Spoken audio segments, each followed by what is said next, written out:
This work is sponsored by the Middle Grades Collaborative and also the Tarrant Institute for Innovative Education. And before I have our participants introduce themselves, I'd just like to thank everybody for joining us. I know it's a very busy time of year, and I appreciate people taking the time for these conversations that are happening. And I've been a part of a lot of different conversations over the last 2 months or so, and those have definitely got me thinking about our circumstances and our education and where we need to be headed. Before we go any further, if we could please have our participants introduce themselves. Hi, my name is Sarah Popowitz, and I am a program director with Up for Learning. Hi, I'm Debbie Serafino, and I teach math at the middle school in Brattleboro. Welcome, Debbie. Hi, I'm Lindsay Hallman. I'm the executive director of Up for Learning. Hi everyone, I'm Kevin Peely Hunt. I am a 5'8" generalist on Swift House at Williston Central School. Hi, I am Gemma Pello, and I am one of Mr. Taylor's 7th grade students.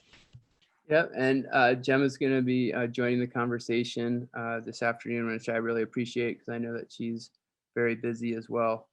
And I just wanted to give folks, I just wanted to maybe review some norms and agreements. And I'm going to ask Lindsay maybe to help me out on this because I know that when she facilitates, she's really, really good at it. But we are talking about student empowerment, and we're also talking about some of the structures that we can be using to fight for racial and social justice, and also to talk about anti-racist education. And when we talk about these topics, having some norms for our conversation is always an important facet.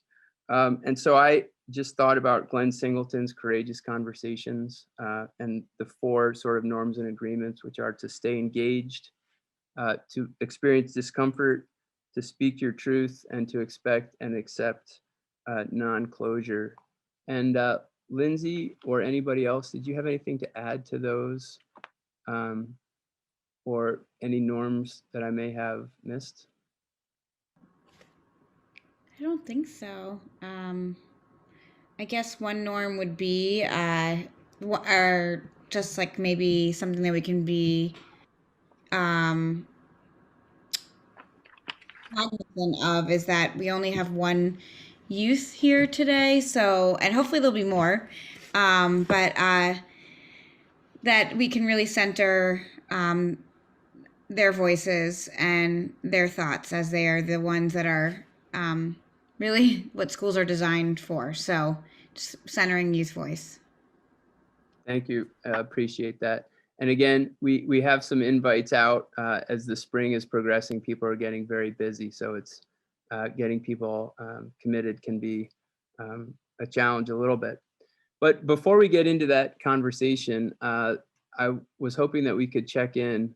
March 17th, I think yesterday, was the 1-year anniversary that our school went remote. And I think a lot of schools and a lot of educational programs across the state and maybe even the country went fully remote. And if we could go in the same order again, I just wonder how people have reflected on that. And how have you experienced the anniversary of our 1-year journey, and how are you doing with that reflection?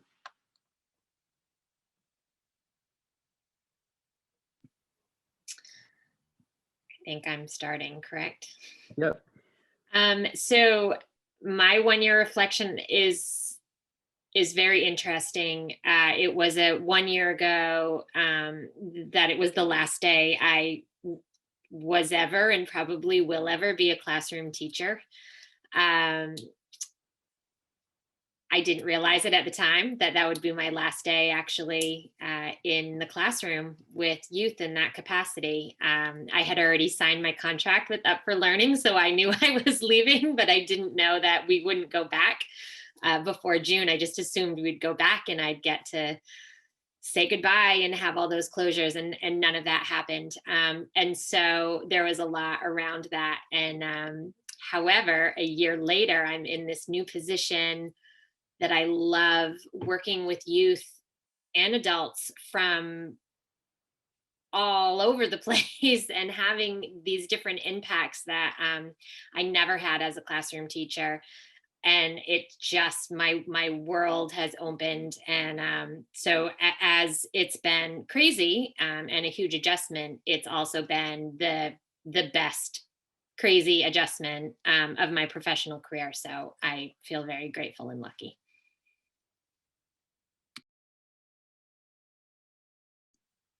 Thank you.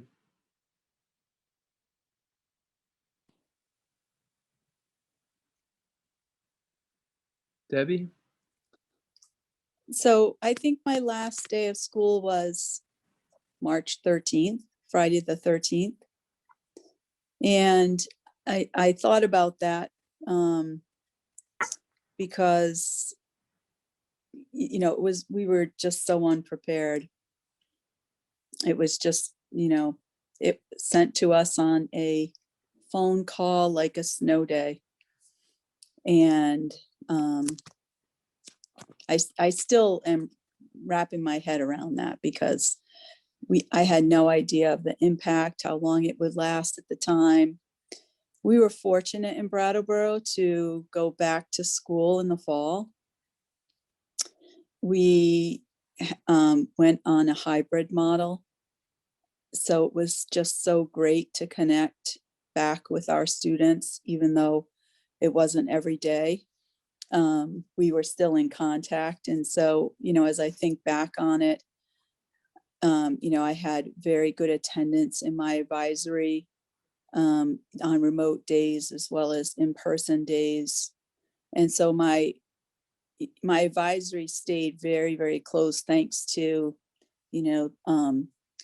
that middle school model of really making connections, and the kids are great. We loop in Brattleboro, so the children that I had in 7th grade, I now have in 8th grade. So I have those same kids. And so I think that kind of gelled us together because we were already able to set our relationships in place, and I could reach out pretty easily. I really feel for teachers, and I think about this all the time. If the first time they met me was in the fall and I was, new to them, just, what those kids are going through and the teachers, and just makes for a real hardship, I'm sure, to make the connections, those connections that I was, able to make in person. And, we've learned a lot. There are a lot of pros, but there are cons too. And I'm sure I'll be thinking about this for many, many years, probably the rest of my career. I will go back because I taught for many, many years and we never had, these issues to deal with. And I really think about my students so much, both students I've had, students I have, students I've had that went to high school, the loop prior, how they're doing. Yeah, it's a lot. It's been a long year. Thank you very much. Hi, Mira, how are you? Thank you so much for coming. We're just reflecting on the fact that it was the 1-year anniversary of our going remote. And so I'll put the order of speakers and we'll get you right in there, okay? Thank you so much. Lindsay? Yeah, I think for March 12th of 2020, I was in Montpelier working with Main Street Middle School and the high school. We were at the church in the beginning of a project. It was our first retreat to develop some thinking around restorative practices, and we just had our first retreat and then went back to the office, and it looked like things had changed drastically in that time that we were there. I remember being like, wash our hands really well, like, because that was already part of the mindset. But right, yeah. And then Friday, my daughter's school went fully remote. And so, yeah, I mean, I don't really have a lot of reflection in the sense that for I kind of experience it looking, looking in from our work with Up for Learning. Like we get to work with so many different teams and schools all over the state and other parts of the country. And so we get kind of some insight into how their experience, we get a lot of insight into how their experiences are going. But yeah, I feel certainly privileged to be in this place where I am able to see it from my home, so having been a longtime educator, I don't, I can't even imagine, what that would feel like walking into school every day. Like, I just don't even have that in my, like, I just don't know, so I'll pause there because I really don't have a lot to reflect on, except that we get to work with so many different teams and hear so many different perspectives, positive and certainly the challenges. And I just feel really privileged to continue to work with the teams we're working with. Thank you. Kevin? Yeah, I was like, it was interesting. I coached the St. Mike's lacrosse team, and we were just talking at our first scrimmage yesterday, and made the point of saying, obviously our first years and our sophomores had never had a home game on our turf because it was last year. It was March 11th. We had a game down right outside of New York City, and I remember like this was really coming up. This was like starting to feel, real for us at the time. And, we gave the talk to the guys, like, play it like it's your last game, not really considering that it was. And on the bus ride back from that game, the guys all got the notice from the college that everything was shutting down. And then that following week is when, we got the governor's notice about schools. So it was just like a whirlwind between, my two worlds for sure. And then I just remember, us as a Swift House team, we all met at my house that week and just started, putting our brains together about how are we going to make this work? Let's figure out the schedule. Let's plan that Zoom parent night. And, just like I think Debbie was saying, I think there's been a lot of positives to come out of this in terms of the way that we've thought creatively about connecting and keeping families connected. And I think too, I've said this since this happened last year, is I'm really still hopeful that, this gives everybody a chance to take a step back and rethink what education means, and what we're trying to get out of education for our kids and our families, and that we're not just super eager to dive back into normal because normal wasn't working. So I think it definitely exposed a lot of inequities that we had to face head on. And I think though that was a challenge, that was super important for us. And I don't know if a lot of the hard conversations we've been having over the past year happened had we not been faced with them and forced into them. So I think especially in Vermont, schools are taking that seriously, and I'm hoping that with the right people, making the right noise in the right places, that we can keep change happening in a positive way as we move forward and start getting everybody back into our buildings and into a safe space. All right. Thank you. Gemma, have you thought about what it's been like going from 6th grade and school closing to our 7th grade model? Yes. I mean, as a kid and a student, when I was like told that we were getting a week off of school, my automatic reaction was like, oh my God, I'm so happy. I just get to go home. And do you remember what you thought when it was, I think they said originally it was 2 weeks, correct? Oh, yeah. Yeah. And I was extremely excited to just take a break from school. All right. Thank you. Mira? I remember that week was actually the week of my school play, and like I love theater, and like I kind of had a bigger role in it, and I was like super excited to share it with my classmates, and just kind of and also my grandparents were coming, so I was excited to do it for them too. And like I remember like crying, like, because I found out like my grandparents couldn't come. And like the play, it kind of reminds me how COVID kind of went like 2 weeks and like, like 2 more weeks and like, like the whole year. And like, it's almost like for that play, it was like, it started just like not, it started kind of like, okay, so we're not going to do the huge school one, but we're still going to have like, friends and family performance. And then, okay, just families. And then it's like, this is our last play and it's just for us. And it's like, and I remember like, it was so hard. And I remember like when I was crying, like this girl, like she was like hesitant to put her like hand on my back. And it was like, and I was like, and I remember like, it's like, now that feels like all those little actions, like we had no idea what was coming. And it's almost like thinking like, oh, it's not my grandparents gonna come. Like, it's like, I haven't seen them in like 6 months. And like, that's like, it's crazy now. Like, that's a real thing.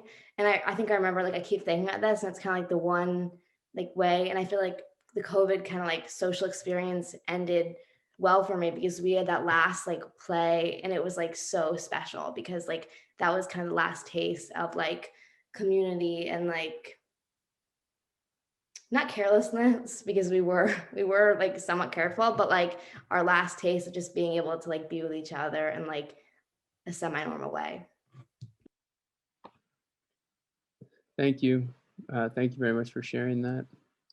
Maura and Joe, and do you want to introduce yourself also just real quick? Sure, I am Maura Wheeler. I'm the Proficiency-Based Learning and Technology Integration Coach for Lamoille South Unified Union. And 1 year after COVID, I've been doing a lot of reflecting. COVID for me started a little earlier, I think, than many. I was in Japan actually at the beginning of February last year when the first COVID cases happened, and I was in Nagano and Tokyo, which is right where the cases were popping up. And so I was with family in Japan and left. And when I left, we were in masks and wiping everything and not taking public transit. And I was also pregnant at the time. And there were a lot of unknowns. And so I came back to the US and so my COVID journey started a little early. So I, ended going to work early. And through this transition, I also have become a mom, which is different under a COVID context, I think. So life has changed a lot. I've just been reflecting a lot on, the things that I've seen schools do and the effort that schools have really put in to try and engage with students despite all the different challenges and obstacles. And each time guidance changed, just the work that everyone has done to try and really pull together to keep in-person learning happen and reach out to families who may not be engaging and thinking ahead to recovery. I think, as Kevin was saying, like there is no going back for very good reason too. And I just keep thinking about the opportunity that we have right now to make transformative strides for students as we sort of move into the future. Thank you very much. Joe? Hi, I'm Joe Rivers from Brattleboro Area Middle School. Hi, Deb. Deb and I haven't seen each other in a year, although we work in the same building because of this. And so I guess the topic is reflecting on the year. Is that the idea? Yeah, we just passed our 1 year anniversary. And how are you handling that? I'm processing it with the kids. So what we're doing now is a project called Lost and Found. And the students are making lists of what they've lost during this year and what they've found as well. And then we're sharing that with each other about things that are no longer a part of our lives, but then those things that have taken the place of those other things. And it's been a good conversation and a good experience. We started, it's a project-based learning sort of thing. I remember when this started, I didn't think it was going to be this. I thought, well, this is an adventure for a little while. This will be cool. Maybe it'll be different. It'll be a different experience, and let's see how we work our way through it. But here it is a year later, and we're still not done working our way through it. I feel a real loss for our students and during this time, and just trying to acknowledge it and support them, and trying to see what the next steps will be. Recovery. I missed what Kevin said about recovery, but I'm waiting for those conversations to begin where we are.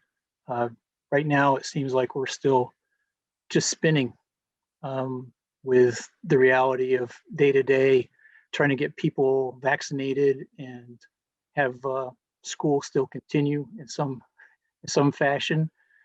Once we get through that, then maybe we can start talking about recovery. But we're not quite there yet. All right. Thank you very much. So as part of this conversation, we've had students over the last 2 months talking to us, and I heard a lot of folks mentioning the work that needs to be done, and there's no going back, and sort of a transformative experience, and hopefully we can transform education in that way. And many of you in this group remember that we were talking about agency empowerment and the experience in school in January. And this was shortly after the Capitol insurrection. And then we watched together the Amanda Gorman poem. And we talked about portions of that poem, including the past we step into and how we repair it, and the norms and notions of what just isn't always justice, and inertia and inaction will be the inheritance of the next generation. And so in addition to all of the fallout from COVID, we've also seen actions across the course of this year that have reinforced issues of white supremacy and racism. And we've also seen some tremendous work on behalf of educators and organizations to fight for racial and social justice, and to spend a lot of time working on that. And we had conversations with this group where students said that this anti-racism and white supremacy need to be a part of the professional development, that we need to teach educators how to interact with these topics. Also, there was advice from students that we need to create open dialogues so that we can talk about these issues in meaningful ways. And one of our primary sort of questions this afternoon is what are the structures that people are seeing or using to talk about these? What exists at your school or your educational organization? And how are those platforms and learning opportunities, how do you hope that those are engaging your community in these hard conversations so that we can fight for racial and social justice, and that we can help kids and communities recognize and become anti-racist educators? So that is sort of the leading question. And again, it's, what are the structures that are happening at your schools? Do you feel like, especially the students, do you feel like those are effective? And would you have any recommendations for those? And I know Maura, I'm asking you to start. I think you're pretty articulate about this. What are your thoughts about the structures at your school that are working towards addressing these issues? I think that a lot of structures of how teachers kind of give this is it's very in like a teaching format. It's a very like presentational, like kind of quote on like I don't know, like Black Lives Matter or something, or it's very like it's not, in some ways it's not very like fitting. And I feel like that's kind of a problem with teachers. It's not really like, there's so much instruction, so much like talking, and like I feel like that can be a big problem, because like I truly believe that like students like learn more from each other than like teachers in some ways. And like I think teachers are there for a reason, because like facilitation, how to like how to kind of, oh wait, can you describe some structures? Yeah. So I think the structures are kind of like forced, in some ways forced conversation, or forced like information. And I think that these are difficult topics, and like I think it's like, you obviously don't want people to like go off the rails with this stuff, but like it's almost like I feel like it's so hard to teach these things, and I feel like more student voice should be um like weaved in when we're thinking about how we teach them, because I think like the actual like substance is super important, obviously. And like I feel like most people know the basics of like current events, and like racism and like stuff like that. But like I think that the real gem in school is how we can, especially now with like COVID, is how we can like talk about it, and like how like people who like know more can like educate others, and like how like people who have questions can talk about it and not feel judged, or like, and I feel like it's like when people like, when a teacher just says everything, or is like, let's open it up to questions, it's only one voice you're hearing. But like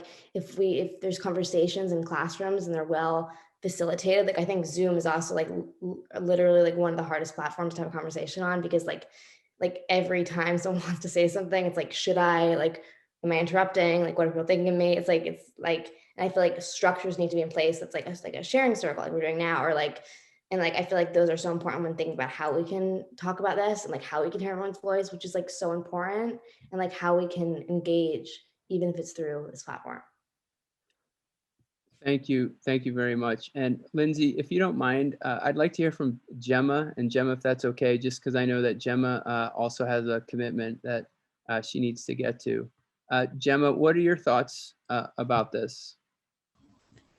Well, at our school, especially being in a very liberal town, I say it a lot. It's a lot easier at MSMS to make organizations or clubs at our school that help go towards Black Lives Matter or LGBTQ plus, things like that. And we have in place the affinity group, which I'm part of, which is a group of kids, kids of color, who talk about the racial injustice issues in our community. And there's also Equity Alliance, which is, we also talk about those issues, but many more. And we have GSA, which is also for LGBTQ plus. So I feel that our school, MSMS, does a very good job with that. But honestly, I've noticed in the past schools, like elementary school, it's the teachers who don't really educate the kids, because for a while I was the only kid of color in the classroom or the grade. And the kids would ask questions, and as a young kid, I guess I was used to it. But I feel like maybe in the younger system, because I feel like in middle school, I don't get asked questions, and I feel like the teachers do a good job. But at a young age, I think parents and teachers should educate their kids, I guess, on what is right and wrong. And I don't blame the kids, because they're kids, and sometimes you don't understand things like that at a young age. But I feel it would be helpful to explain how some things could be hurtful in a way that they might understand. Thank you, Gemma. I really appreciate that. Thanks. Again, thank you. Lindsay? I guess the only things I would add to what Mira and Gemma said are like, if the power of relationships is not like realized now after this year, then that makes me really concerned. And speaking to what both Mira and Gemma said, the most powerful experiences that I've witnessed, observed, and participated in this year have been the engaging in dialogue, and really maybe perhaps even more as a listener than a speaker. And that's allowed me to, hey Meg, that's allowed me to learn and unlearn many, many different things just by listening.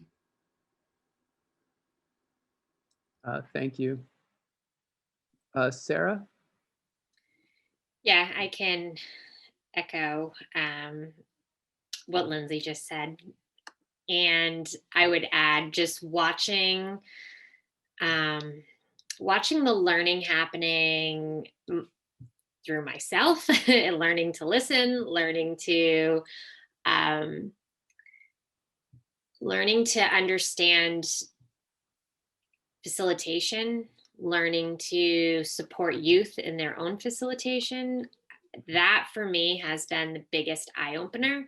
And when I think of like the question you had asked around structures and platforms, it's like, wow, helping support. You don't have to have all the answers, but helping support youth to have that confidence and leadership skills within themselves to bring forth facilitation amongst their peers. I mean, God, that kind of learning is just unbelievable. And so if nothing else, just being able to become more comfortable within your own skin to be able to do that and support that, I think is really huge. Yeah. Thank you so much. Debbie? You're on mute, Debbie. The structures and platforms, I think, generally are embedded in like the MGI model, as well as developmental design model. And I know our district has been kind of delving into diversity with all of the, I know with our school for sure, just try, and the teachers all would like some guidance as to how to really obtain the language to be able to facilitate in a very healthy way, so that you can, bring out questions that students have, but in a respectful way. And, really trying to give teachers the tools, because I do believe that the teachers want to be able to have the conversations, but they want to be sure that they can handle the conversations in the way that they're going to go, because I don't think any teachers want the conversation to get out of hand and, have anyone steer it in a way that is not the message anyone would want to send. So I think that, we're heading down that road. I wouldn't say we're at that road, but that's where we want to go. Thank you very much. Kevin? Yeah, I mean, speak to our own structures and platforms that we use on team. Luckily, I feel like our administration gives us a lot of autonomy with our curriculum. So, and as a team, we're very like-minded in the things that we stand for and believe in. So, when we just decided, hey, social justice is our curriculum, like that's what we're doing. So like our 7/8, like we're using, STAMP Junior as an anchor text and trying to work in Elasticratic seminars and like, having these more discussion-based classes where we just access the book and just talk about it and leave the space for it. What I keep running into is how do I keep the lessons engaging, which is why I would love to hear feedback from you, Maura, or if other students join, because it's, for me, like I'm super engaged in this work and find it extremely interesting, but I just know like, an hour's worth of discussion if you're a student that's not super engaged in it, like trying to find it. So, keep that engagement level up. In our 5-6s, we're focusing on like the reality of Vermont's history and really focusing in on the indigenous people and community there. So we try to keep at the forefront every single day of what we're doing. Not to say it's perfect by any means, but it's just something that we're passionate about. And we're also we just dive in. We just know like it's going to be messy. We have to have these conversations, and we want to have these conversations with our kids. And we just really don't mince words anymore with kids. Like if it's just, we're beyond that at this point, and it feels liberating too, just to be able to talk freely about this stuff. School-wide, I know in response to a lot of the work that has been going on and whatnot, our school hired a diversity and equity and inclusive DEI, diversity, equity, inclusion coach in our building. And I've been trying to facilitate some more of those meetings. I know during Black History Month, we had 2 faculty meetings, which was just committed to this work. And the format was great. We watched some TED Talks, we did some professional reading, and then we talked as a group in small groups, and then that was it. And it's like, we need more, and they're kind of putting it on that committee, which I'm getting more involved in now, but they're like, oh, let's start student groups, let's start this and that. And I think back to Debbie's point, a lot of not pushback, but the hesitation is, teachers are really excited about getting into this work. And also a lot of them are very nervous about doing the wrong thing. And I feel like we, as a collective group, need to, get over that hurdle together. And because this stuff's too important to be too worried about it. So yeah, we're working through some stuff as a group, as a school. And then just like having, groups like CPS, has been amazing, just as another outlet for our students who are really engaged in this work. I know we have a group working, with Lindsay and Sarah, right? Sarah and Mira, you've been helping our groups out. So we have a couple of kids who are just really passionate about social justice, and, they're reading the book. This book is anti-racist, and they want to do their own student-led lit group, and it's like, that's just a great outlet for them. So like those structures that outside resources like Up for Learning have provided, and the, Shelburne Farms have provided for us, like if that's not there, like that's a tough thing to add on to what we're doing in school. So it's like, I'm so grateful to have like, yeah, Sarah, Mira, Lindsay as resources, because it just lets those kids open up even more too. So again, I'm hopeful that schools are tapping into those and letting those kids who are really passionate about the work, like let them spread their wings with it a little bit. Let them really like dive in deep, deeper than they might in a classroom. So that's again, those structures have been amazing. Thank you very much. Maura? I'm trying to think of sort of the different pathways that we've had within our district. We've had a lot of teachers from across the district come together and facilitate circles and professional development for other teachers throughout the year, and are facilitating some book studies and parent engagement nights.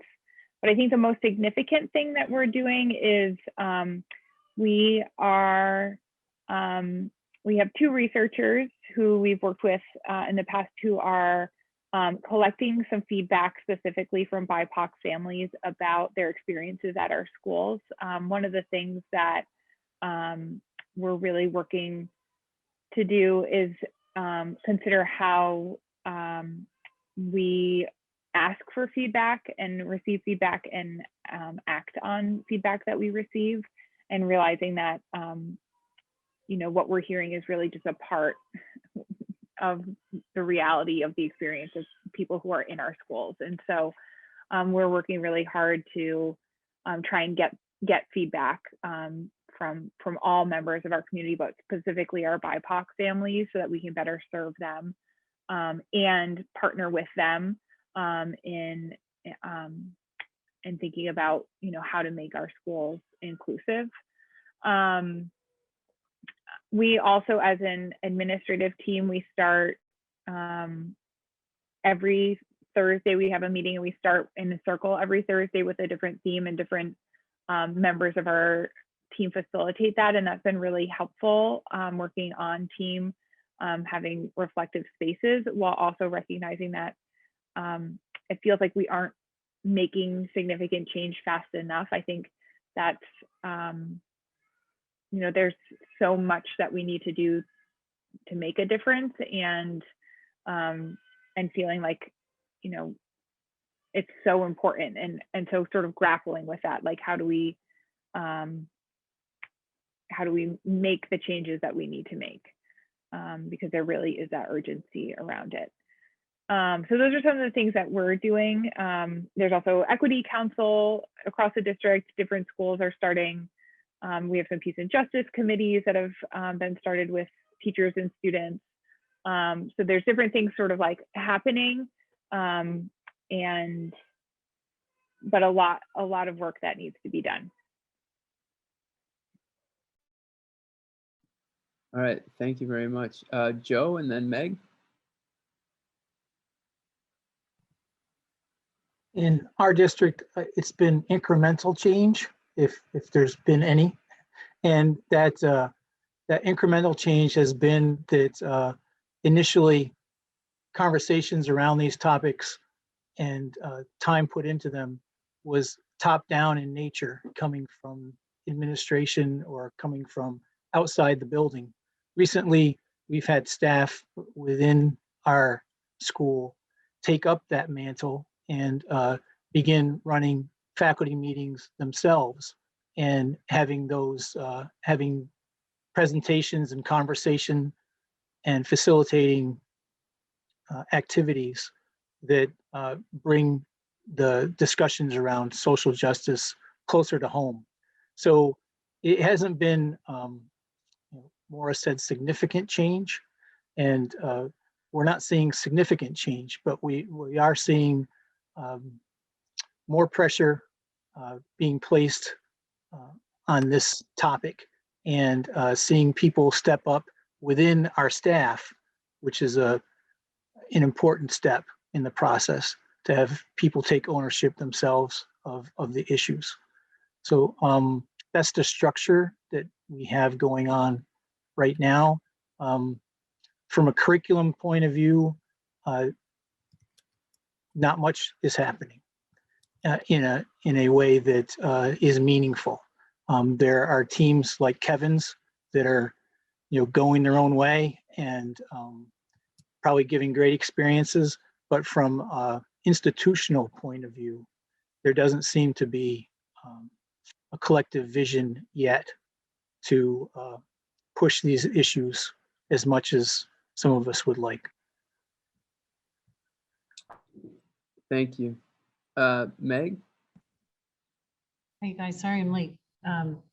I was actually just at our diversity and equity and inclusion committee, because it runs simultaneously with this group, and I just have missed them all year. And so so we do have that committee, and I'm on that committee. And in the past, we had a student group that was dedicated to that work. Maura was part of that.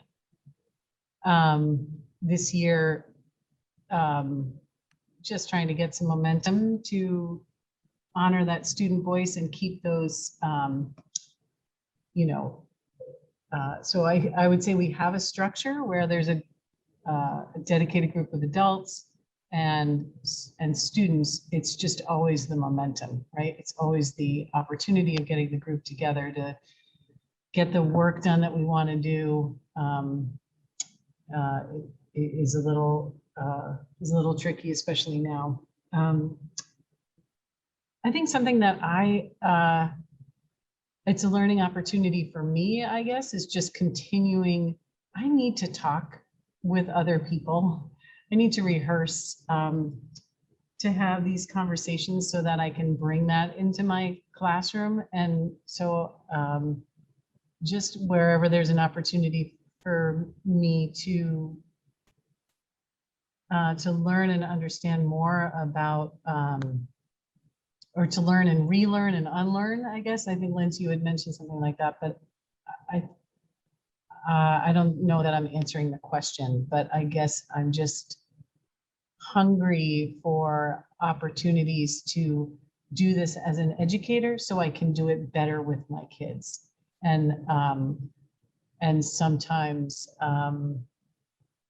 I come up short, I think, in trying to bring it to my kids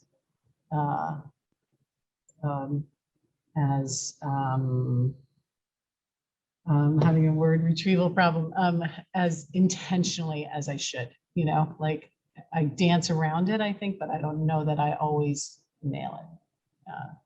So the effort's there. It's just the execution that sometimes does not land. Thank you, Meg. And I want to kind of segue and, you know, it sounds like districts and organizations have all sorts of, you know, groups or just, you know, intentions. And as Meg was saying, one of the things that I'm noticing or feeling is that these intentions are outside of the curriculum and the classroom. So you hear about, you know, groups that are meeting, but it's a committee or it's not quite centering the classroom experience. And Meg and I were part of a group that listened to a podcast that was called Racial Identity for White People with Dr. Janet Helms. And I don't know about Meg, but I felt it was a very powerful, it made me think really hard about perspectives and race and how we are as white educators confronting these issues. And I also feel like people have said, well, we don't want to get it wrong. And I completely agree with that. But what Helms said is that one of the concern, and I put the quote in the chat, is that we deny the reality of what's happening in the world, in society, and our kids understand that, and they might not be talking about it, but they might be feeling it, and they might be you know, thinking about it, and that we should bring these up in a way that does, you know, doesn't do harm, but acknowledges what's happening in the world with our kids, and then giving them the resources and the opportunity to talk about it with each other, and also to begin solving these problems. And I guess what I'd really like is for maybe Maura and Lindsay to talk about, first of all, Lindsay and Up for Learning, I believe, are hosting monthly racial justice dialogues. And Lindsay, if you could speak to that, because some of my students have become involved with that, and I think it's been very powerful. And also, you know, both Maura and Lindsay, how do we move from those dialogues that are happening, and how does that disperse out into the classrooms? Do you have suggestions for teachers, you know, around these themes of having those conversations, but also having students be the ones driving them? And Lindsay, could you speak to that? Sure. First, I would just also want to speak to that quote, because I think what's getting it wrong, the only way to get it wrong is to not do it. So, like, I understand the pressure of being a teacher, and especially that last part of the quote about getting pushback, right? And that is likely going to happen, but I think it's like what's wrong is not creating those spaces. Like, that's the only way to get it wrong, is by not doing it. So I would just lead with that. And the racial justice dialogues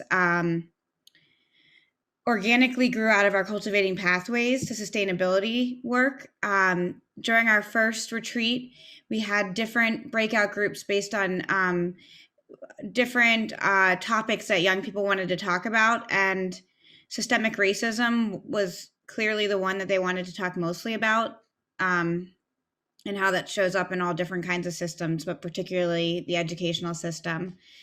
And we forged a really we've worked on it throughout the year, a really strong partnership between, we have 5 Vermont youth and 5 youth from Pineywood School in Mississippi, who co-construct and co-design and co-facilitate a monthly dialogue. And they started with storytelling, and I think that's like where people in general, like as an educator, like that's where you have to start. It's with yourself, right? Your own work, right? You got to do your own work. There's never going to be comfortable. These are not going to be comfortable conversations. And so knowing that, you know, and having to determine, like, what am I going to feel? Where do I feel it in my body when I have these conversations? And how can I care for myself and others. So they started with the power of stories and then have moved into thinking about how stories can, and sharing stories and dialoguing. And these are intergenerational dialogues. These are cross multi-state dialogues. You know, if we have folks from all over now coming, lots of Vermont folks, but lots of other folks too. And the intergenerational experience, I think, is probably the most profound piece, is that when you have a group of youth and adults that are in a small group dialoguing together, like, I really believe that is the solution for change. And that's really what UP's work is founded on. And so they, just this last dialogue was around how racism shows up in the educational system, and exploring that. And yeah, I wasn't participating in the breakouts, but Don and Sarah, I think you were there, right, in the breakout. So I was managing the main room, but our youth facilitators, we have 10 youth facilitators on that particular project, and they're the ones that are really leading the way. Thank you again. And now the next one is happening. The date, do you know what the next one is? Yeah, the next one is happening on April, it's the second Wednesday of the month, April 14th, 9:30 to 10:45. We've extended it a little bit in time because we needed more time, but you can enter in, you can come at any time. You don't have to have been to all 7. This will be our 8th one. And I'm hoping they'll continue throughout the summer, and because what we've heard from young people, and Maura, maybe you can speak to this more than me, because you are a young person, is like, having these dialogues right now is the most important, like, it has been the most essential thing and the most important piece of their personal and collective growth during this time. Awesome. Thank you so much. And that's also something that we can push out, that information, social media platforms, et cetera, and we'd be happy to do that. Maura, can you speak to your experience in some of those dialogues, and how and why you would recommend them for other students and also teachers to consider? Sure. I can talk about the dialogues and also some of the CPS retreats. I think that something that's kind of important when we think about like a certain committee or group is that it can sometimes, like, for example, this isn't really a dialogue, but like a group, like a like student leadership group in a school. It's a group of people who have a certain knowledge or interest in that subject, planning something or raising awareness or something like that. And I think that the problem with those is that it's not really, it turns into something different, and it's never, it can be like exclusive, or it's like, it's getting away from the point. And like, I think that something so important with these dialogues, that everyone is welcome. I know it's like kind of cheesy, but like, everyone can come, and like, it's great if you come like in a school or like as a school assignment, because it's not something like, it's once, like, it's like once a month. And like, if you come, like, like literally anyone can come, anyone can get the Zoom link. No one will be denied. And like, it's just kind of like, it's almost like if it was all a committee, but everyone was welcome, and like, no, like, fine print. Like, it's all kind of like, because I think so much work and learning does happen when you're planning things, when you're planning and talking about awareness. And it's almost like the dialogues are like, you're just kind of planning and learning as you go, and kind of reflecting on your experiences, and then being able to use those experiences and then kind of bring them back to your school, whether you go alone or like a class, but like, just kind of taking those and then bringing them and educating others, which is like which is like how we learn. Thank you. Thank you for those comments. And I guess just to follow this thread a little bit, Lindsay and Maura, how do you imagine those dialogues, as Maura said, that the talking and the planning becomes the learning? how do you think about how those experiences can start infiltrating our classrooms and our traditional systems so that they can be transforming our experiences as we sort of come out of this very disruptive time?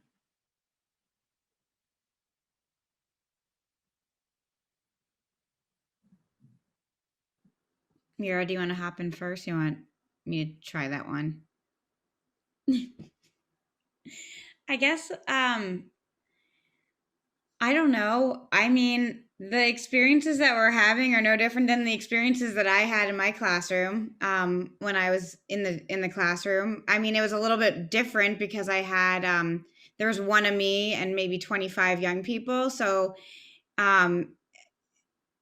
there's always that kind of, like it just there just maybe a little different energy, but we sat in circles and that was what we did, and we had dialogue, and that's how we started every class that we had was in a circle, and or in small groups, and it wasn't me necessarily. So I don't think it's like anything that's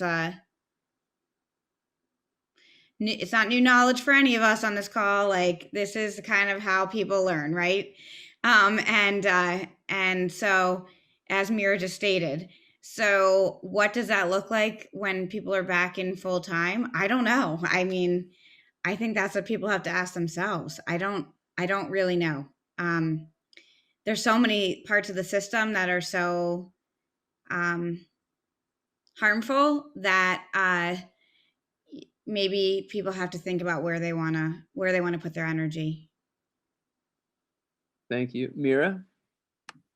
Yeah, I was just thinking about it, and I think that the reason that these dialogues are so effective is they're really like, I think like in school, there's kind of two parts of like what school is. And like one of it's like practice, like if it's like basketball, like learning how to like, like shoot hoops and like dribble and stuff. And then there's actually the game. And like, I feel like in school, it's kind of just like learning a skill, like learning about something. And then there's like the test where like, or I hate the word test, but like assessment, that like, where like teachers see how you're doing, see if they need to touch more on this or like grade you. And I think that what I really don't like is that tests are usually in like a format of writing or like presentation or something like that, which I get.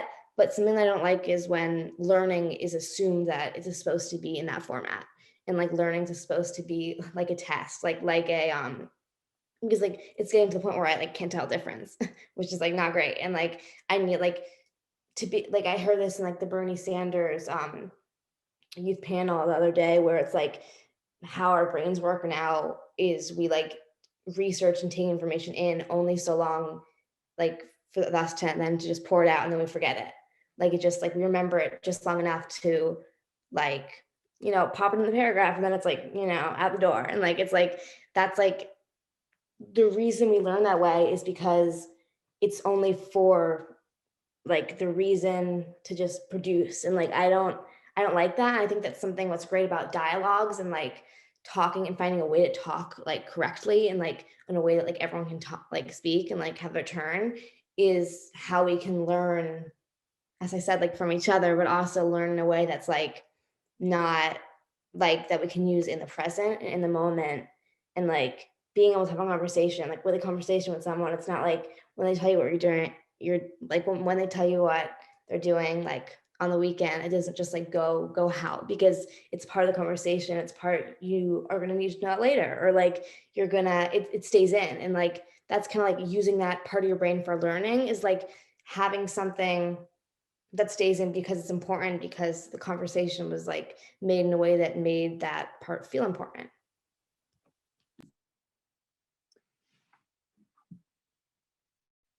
Yeah, I mean, right.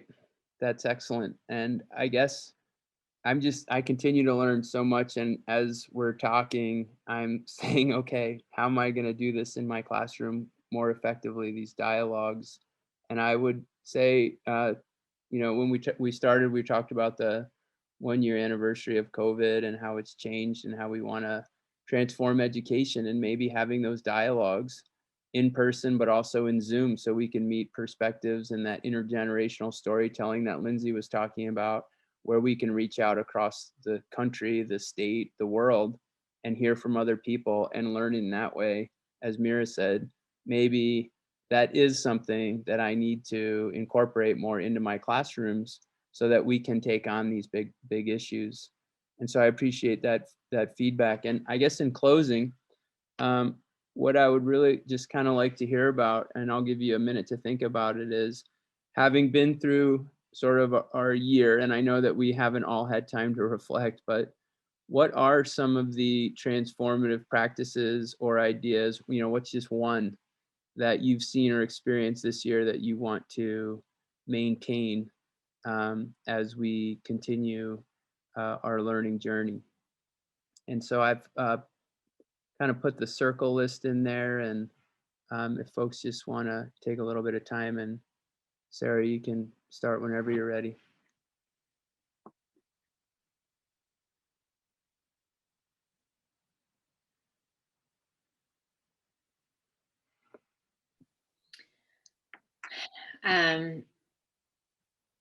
Yeah, there's a lot of ways that could go. I guess I'll just begin with the first thing that came to my head, which seems the most obvious, but is allowing youth to drive meaningful learning based on passions and interests that are already there, right? And then guiding those learning experiences in partnership, having, so it's like that understanding of what it means to design. You really need both sides. You do need the adult, right? We do carry structures and supports and things that are really beneficial to help, young people learn and develop and grow.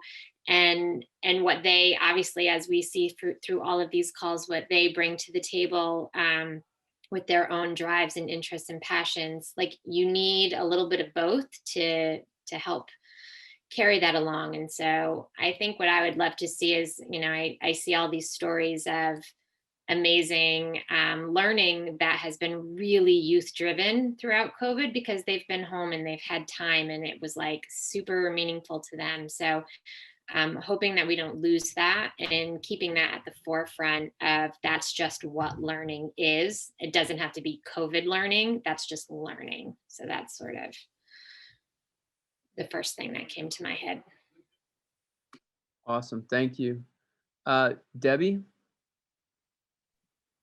I think one of the things that the students have gained a lot, and I've seen a lot of growth from them, is along the same lines that Sarah had mentioned. And that's when, we start each day in a circle. Well, we used to start in a circle, we don't anymore. But we still follow a format. And fortunately, the same kids I was able to do a circle with. So they kind of, are already familiar with that. And, they get a chance to speak about whatever the topic is or that comes up, and then each of them gets a turn to to add to it or say what they're thinking and share. And I believe that they've grown a lot as far as listening to each other, and and you can even tell as it goes around the circle the change and growth. So that's something that really I've been impressed with seeing, and I'm impressed with seeing it even over Zoom. So. All right, thank you. Kevin? The first thing that came to mind, honestly, was purposeful use of technology. And I'm just thinking about the way we have been engaging families at home a little more. Think about transformative practices like having curriculum nights online. So if families can't make it into school, like, they can just kind of tune in, have their mics off and cameras off, and still kind of be a part of our community at home.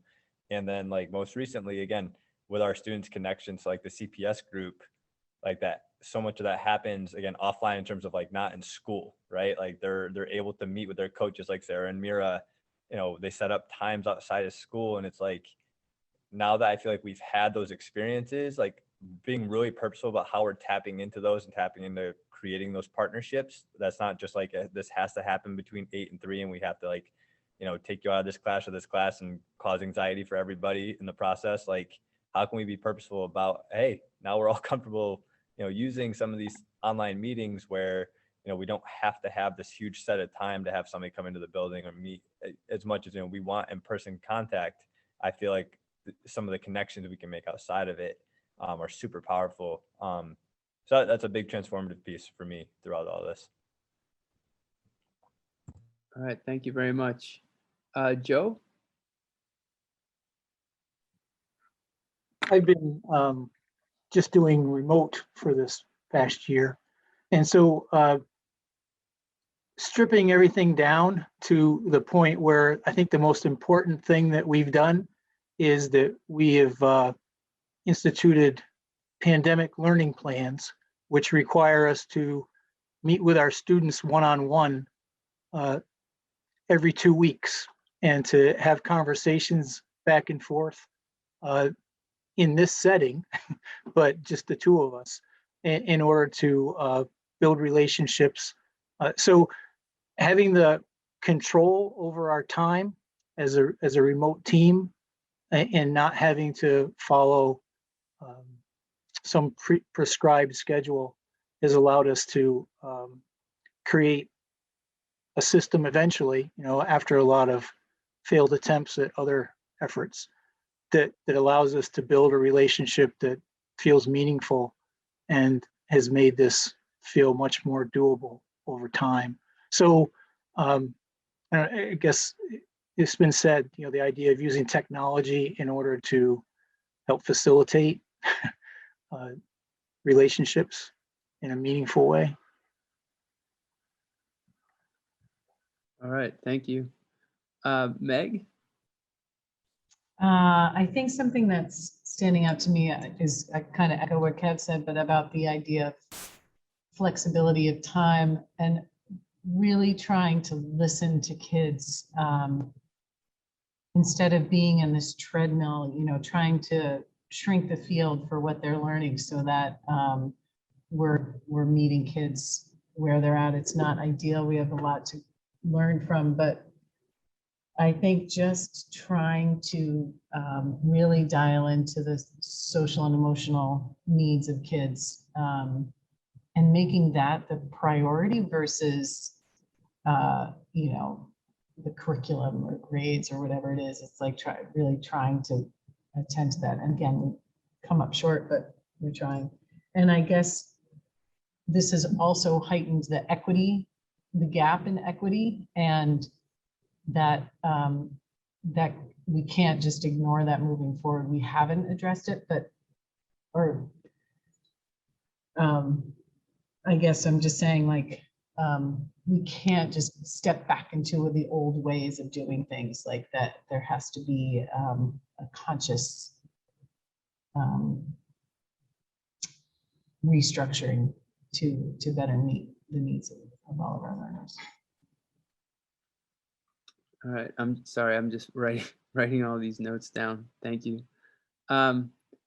Mira? I think in like being like a student now and like kind of like not having as much as like a schedule anymore, more just like kind of commitments of where I need to go to, I've kind of learned one, how to like manage my time, obviously, but like also kind of like learning like what's important to me. And like that's kind of gone into like how I manage my time. Like it's like is like making sure that like I've ticked every box and like a perfect composed like essay that like, you know, is just like that's not super important to me. I think like, but like actually, as I said, like actual learning is important to me. Like CPS is important to me because like I get to learn, and like social relationships as well, kind of like is like just making conversation important, or is like reaching out to like a friend and like talking about how we feel. Like I feel like that's like important. And like I don't know, just kind of like seeing, it's almost like with COVID, like we're stripping down to the bare bones, like Joe said, and kind of like, you know, seeing like kind of building ourselves back up and like building our days, you know, and like building like what do I do today, and like kind of like figuring out like what's important to us and like trying to put those things first, which has been kind of important to me. Thank you. Again. Lindsay? Yeah, I guess, I mean, I would build on what Mira said around, there's a lot of efforts, attention, and funding going into recovery. And to me, what recovery means is like healing.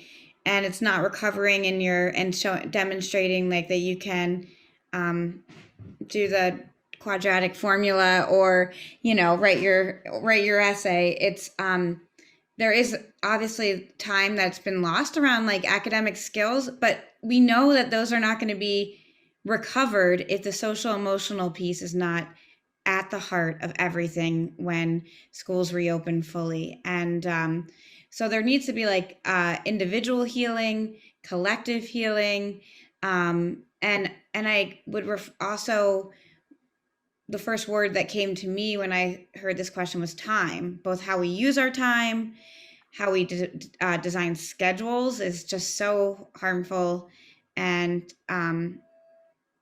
creates a lot of stress and anxiety for teachers and students. And so just thinking about how can we slow down, and recovery requires time. So we're not going to see quick results here, but if we can slow down and kind of just focus on that healing piece, then perhaps we'll ultimately be better off.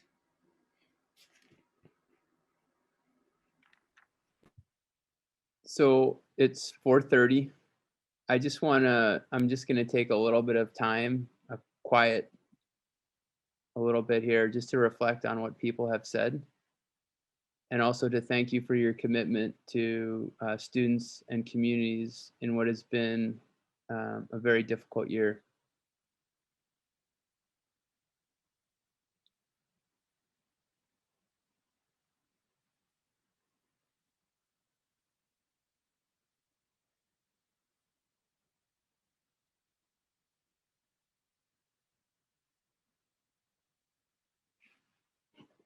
And in that sort of message of healing, I just want each of you to know how much you have contributed to my own deepening understanding of what it means to be an educator, and also, the road ahead and what works. And also, especially Mira, I'd like to thank the students who have participated, because as usual and as always, their voice and their perspective is so important. And my question also is, how do we get those voices and perspectives into everything that we're doing? So thank you, everybody. Really appreciate it. Our next call is April 15th, which is actually the day after that racial justice dialogue. And perhaps we can, if some of us can join that, perhaps we can reflect a little bit on that conversation in this call. All right. So thank you again very much. Have a wonderful evening and have a wonderful weekend, and continue to do the work you're doing. Take care, everybody.